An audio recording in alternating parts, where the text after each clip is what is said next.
Oi, sumida!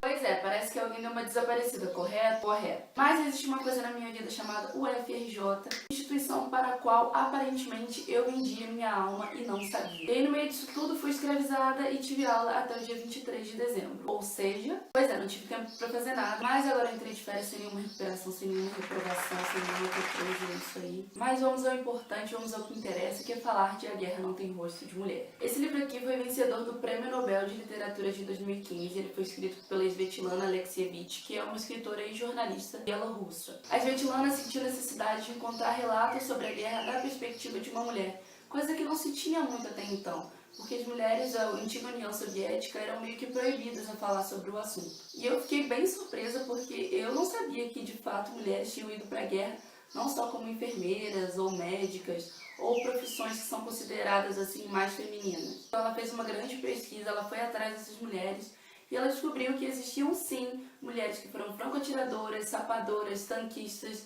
motoristas, enfim, mulheres que atenderam as mais diversas profissões que foram necessárias durante a guerra e que em sua maioria foram lutar por livre e espontânea vontade. O máximo que eu sempre soube sobre a guerra foi o que vinha nos meus livros de história do colégio. Motivos que causaram a Segunda Guerra Mundial, quem lutou contra quem saiu ganhando. Mas nesse livro a gente entra em contato com histórias reais, com histórias que realmente aconteceram. E a cada detalhe, cada minúcia, cada coisinha pequena, até justamente por ser narrado de uma perspectiva feminina. Então as mulheres, como elas decidiram que elas tinham que ir, eu falo bastante desse nacionalismo, dessa coisa forte que todas as mulheres sentiam pela antiga União Soviética, sobre o ideal comunista, sobre essa vontade de lutar por um bem maior, de lutar pelo bem de todos, sobre essa forma de pensar que até hoje muita gente defende, muita gente luta, que através do livro a gente vê que não deu muito certo, diretamente a gente acaba entendendo o porquê de não ter dado muito certo. O que eu achei mais interessante sobre esse livro foram as coisas triviais, os detalhes assim que nenhum historiador se preocuparia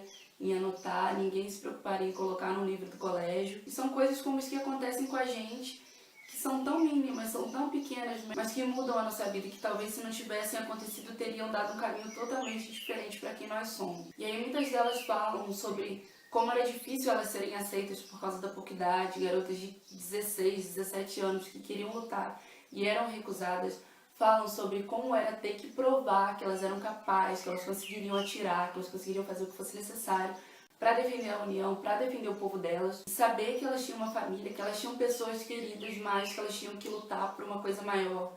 E muitas vezes deixar tudo, esquecer tudo e ir para lá lutar. Esse livro vai falar coisas pequenas até coisas enormes e é muito tocante, ele mexe muito com a gente. Fala também sobre como essas mulheres lidaram com a vida após a vitória, esse sentimento de não saber fazer outra coisa, não ser lutar, de não querer fazer outra coisa, ou de muitas vezes terem perdido algum membro, alguma parte do corpo, serem vistas pela sociedade como pessoas inválidas. Então esse livro captura bem o que era ser mulher naquela época. Essas etapas, né, do eu quero lutar, eu vou convencer de que eu posso lutar e se não conseguir convencer, eu vou voltar lá no outro dia e vou fazer eles acreditarem que eu posso sair daqui, que eu posso lutar, que eu posso defender a minha nação. Enfim, eu super favoritei esse livro, eu só tô falando dele aqui porque eu favoritei ele. Eu acho que é muito importante pra gente conhecer essa outra cara da guerra, esse outro rosto, essa outra face. É um instrumento de estudo muito interessante, dá pra tirar muita coisa boa daqui, pra gente enxergar também que apesar dessas mulheres serem consideradas heroínas,